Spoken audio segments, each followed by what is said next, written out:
Cowboys crushing cocaine on cattle drives, saloons serving wine laced with the drug, doctors injecting patients without consent. Before it was illegal, cocaine wasn't just accepted in the Old West, it was everywhere. From Tombstone to Deadwood, this powerful stimulant shaped the frontier in ways history books don't tell you. Here's the real story of cocaine cowboys in the Old Wild West.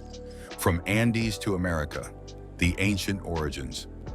The story begins thousands of miles from dusty frontier towns in the high Andes Mountains of South America. The coca plant, native to Peru, Bolivia, and Colombia, played a sacred role in indigenous cultures for millennia. Native populations chewed coca leaves for their nutritional content and pharmacological effects, including the presence of cocaine alkaloids. The Incan civilization employed this method to combat physiological challenges posed by high-altitude living. Consuming coca leaves elevated cardiovascular and respiratory rates, counteracting effects of rarefied air found at extreme elevations. Archaeological discoveries unearthed coca leaves among possessions of ancient Peruvian mummies. Period ceramics depict individuals with distended cheeks, suggesting the widespread nature of coca leaf chewing throughout these societies. Some historical evidence points to coca leaves combined with saliva as a primitive anesthetic during cranial procedures like trepanation, an early surgical technique involving creating holes in skulls to alleviate intracranial pressure or treat head trauma. When Spanish conquistadors arrived in South America, they initially prohibited coca use, associating it with demonic influences. However, they soon recognized its role in maintaining worker productivity among indigenous populations. They reversed their stance quickly, legalizing coca and implementing taxation systems on cultivation, claiming portions of each harvest value for themselves. Economic incentives trumped religious concerns. In 1569, Nicolas Menards, a Spanish botanist, documented the indigenous practice of mixing coca leaves with tobacco to induce euphoric states. He observed this combination led to sensations akin to inebriation and impaired judgment. 4 decades later, in 1609, Padre Blas Valera elaborated on coca's therapeutic applications, noting its use in wound treatment, bone mending, and prevention of cold-related ailments. Valera believed if coca could treat external injuries effectively, internal consumption must yield even greater benefits. Word of coca's fatigue and hunger-suppressing properties eventually reached Europe, setting the stage for scientific isolation of its active ingredient. The scientific breakthrough. European researchers struggled for decades to isolate pure cocaine from coca leaves. The energizing and hunger-reducing qualities had been recognized for generations, but extracting the key component proved extraordinarily difficult. Numerous European chemists attempted and failed to isolate the cocaine alkaloid. These difficulties stem from both limited chemical knowledge of the era and degradation of plant samples during lengthy sea voyages from South America to Europe. The breakthrough came in 1855 when German chemist Friedrich Gaedtke became the first to extract the cocaine alkaloid.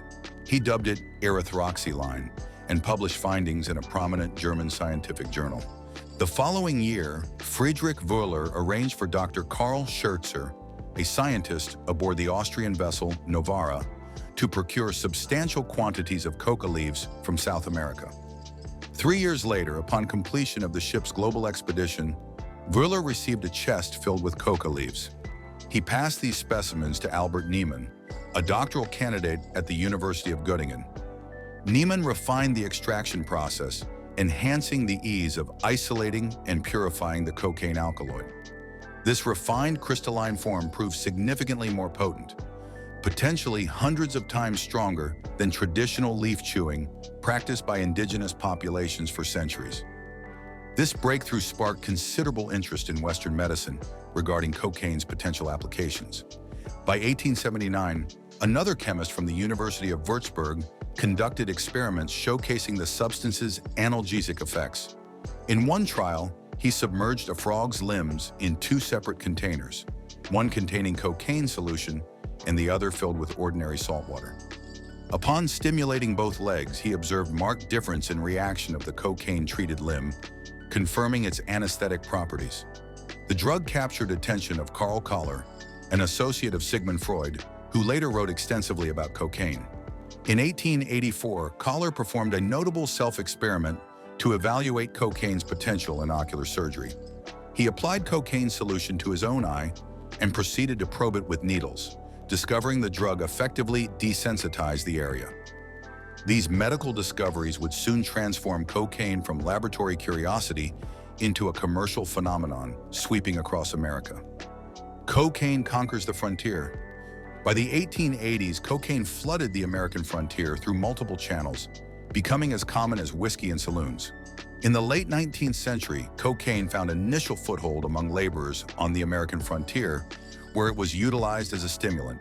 Employers operating under misguided notions often supplied workers with cocaine, erroneously believing it would enhance productivity.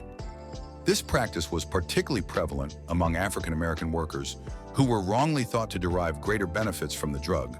A racist misconception reported in medical news falsely claimed cocaine rendered black workers impervious to extreme temperatures. The use extended beyond African American laborers, gaining traction among workers of diverse backgrounds in northern urban centers. Its popularity stemmed partly from affordability compared to alcohol. In the Northeast, factory employees, textile mill workers, and railroad staff turned to cocaine to combat fatigue during extended shifts, sometimes using it as a caffeine substitute. Cowboys on grueling cattle drives from Texas to Kansas consumed tonics and powders laced with cocaine, seeking relief from exhaustion. A cowboy might sip a revitalizing elixir bought from a peddler in Abilene, unaware it contained cocaine. These remedies, peddled as cure-alls, offered fleeting boosts to men worn down by the trail. Patent medicines became ubiquitous. One famous entrepreneur, John Pemberton, a Civil War veteran, was among those who capitalized on cocaine's rising popularity. Following a battle injury that led to morphine addiction, Pemberton sought an alternative treatment in cocaine. Drawing inspiration from the success of Vin Mariani, the coca-infused wine, he developed his own concoction called Pemberton's French Wine Coca. This product was marketed as a panacea for various ailments and even touted as an aphrodisiac. However, implementation of temperance laws in Georgia in 1885 forced Pemberton to reformulate. He substituted sugar for wine, creating a new beverage that would eventually evolve into Coca-Cola. The drink was promoted as a remedy for exhaustion and headaches. While the precise cocaine content in the original formula remains uncertain, its clear early versions contained the drug. The name Coca-Cola reflected its primary ingredients: coca leaves and cola nuts. The cocaine explosion. In the latter half of the 19th century, cocaine was readily accessible throughout the American frontier. It could be procured from pharmacies, taverns, general stores, and even mail-order catalogs. Initially introduced in the 1860s as a potential solution for morphine dependency, cocaine quickly became a common over-the-counter remedy for minor health issues. Medical professionals prescribed it for a wide array of conditions, ranging from digestive issues and mood disorders to pain management and pregnancy-related nausea. Cocaine was incorporated into various medicinal preparations, such as cough mixtures, rectal suppositories, and topical applications. By 1885, cocaine was available in multiple forms, including cigarettes, powder, and injectable solutions. It gained popularity as a local anesthetic in medical procedures. Promoted as a panacea for numerous ailments from hemorrhoids to liver diseases, cocaine's widespread use led to a nationwide health crisis. People consumed it in combination with chewing gum or tobacco, while soldiers utilized it to combat exhaustion. Itinerant merchants, often referred to as snake oil salesmen, traversed the frontier peddling an array of cocaine-based products alongside other substances like opium, heroin, and morphine. These traveling salesmen found receptive markets in frontier settlements where their wagons were stocked with questionable remedies. One favorite product was cocaine candy. These sweet, hard candies were manufactured by companies like Hester Halls, sold for 5 cents a tin, and included flavors such as kumquat, poppy, hemlock, mushroom, and spinach. Their slogan proclaimed, "The sweet that stings. Get your kicks from lollipop licks, the candy that takes you on a trip." In 1885, pharmaceutical giant Parke-Davis began mass producing and distributing a variety of cocaine-based products including coca leaf cigarettes, inhalants, cordials, crystalline cocaine, and injectable solutions. The company's bold marketing claimed its products could substitute for sustenance, instill courage in the timid, grant eloquence to the reticent, and render individuals impervious to pain.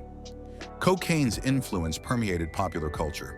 In Arthur Conan Doyle's detective stories, the iconic Sherlock Holmes was depicted as using cocaine injections to alleviate boredom between cases. In Memphis, Tennessee, cocaine was openly sold in Beale Street drugstores with small quantities priced at just 5 or 10 cents. Laborers along the Mississippi River, particularly dock workers, used cocaine to maintain energy levels. The racist panic and prohibition. By 1894, cocaine abuse epidemics were already making waves in the American West, with cities like Dallas, Texas, among the first to experience significant issues. Media coverage often portrayed cocaine use not just as a health concern, but as a societal menace, particularly when associated with African American and working-class communities. The depiction of cocaine use among Black populations was heavily influenced by racial biases, with southern urban centers especially promoting fears of rampant drug use within African American communities. Exaggerated and sensationalized accounts of cocaine's effects on African Americans fueled widespread panic. In 1901, the Atlanta Constitution reported an alleged dramatic increase in cocaine use among Black individuals. The New York Times followed with articles claiming cocaine enhanced sexual urges and transformed peaceful Black people into aggressive, violent individuals. Some medical professionals even asserted that cocaine drove African Americans to criminal behavior, including sexual assault, further intensifying public fears. One Mississippi judge claimed that giving cocaine to a Black person was more perilous than infecting a dog with rabies. These extremely racist viewpoints shaped drug policies, law enforcement strategies, and incited violence against African Americans. In 1906, a major racial conflict erupted, instigated by white citizens responding to reports of Black cocaine fiends engaging in criminal activities. Such white-led racial violence, fueled by exaggerated fears of Black cocaine users, was not uncommon during this era. Southern police forces began using higher-caliber firearms, believing that Black individuals under the influence of cocaine possessed superhuman strength. A dangerous myth also circulated that cocaine granted African Americans exceptional marksmanship, leading some officers to adopt aggressive tactics in confrontations. Public sentiment soon turned decisively against cocaine users, with criminal behavior becoming closely linked to cocaine use, especially among Black individuals. The end of the cocaine frontier. Prior to federal government intervention with comprehensive cocaine regulations, individual states and cities implemented their own measures. Georgia led the way in 1902, becoming the first state to implement a total ban on cocaine sales. Other states like Louisiana enacted ordinances restricting sales, but maintained vague exceptions for medicinal uses. California passed a law in 1907 mandating that cocaine only be sold with a physician's prescription, resulting in over 50 arrests of store owners and clerks within the first year. The declining reputation became evident through its impact on notable figures. William Halsted, a pioneer in modern American surgical practices, despite considerable medical achievements, battled ongoing addiction that underscored cocaine's perilous nature. Similarly, Sigmund Freud's experience served as another cautionary tale. Initially an advocate for cocaine as a remedy for mental health issues, Freud's enthusiasm waned as he encountered alarming side effects including nosebleeds and cardiac arrhythmias, ultimately leading him to retract his earlier endorsement. This culminated in the enactment of the Harrison Narcotics Tax Act in 1914. This landmark legislation sought to regulate and impose taxes on the importation, production, and distribution of opiate and coca-derived products. Various societal influencers, including the press, political figures, and medical professionals, amplified the panic by emphasizing the drug's purported dangers, often exploiting racial and socioeconomic anxieties. Following the Act's implementation, cocaine swiftly receded from public discourse. The once popular stimulant faded into obscurity. The conclusion of cocaine's brief era of widespread acceptance coincided with the end of the Old Frontier period in American history. From Andean mountaintops to frontier saloons, cocaine's journey through the Old West reveals a darker side of frontier mythology. What started as indigenous medicine became a capitalist bonanza, fueling cowboys, workers, and entire industries. Park Davis sold injectable solutions. Coca-Cola contained the drug. Snake oil salesmen peddled cocaine candy for 5 cents. But racist panic, not health concerns, drove prohibition. Exaggerated fears about African Americans led to the Harrison Act of 1914, ending the era of legal cocaine. The real cocaine cowboys weren't outlaws. They were everyday Americans caught in an unregulated pharmaceutical Wild West. Which fact shocked you most? Drop your thoughts below and subscribe for more untold frontier history.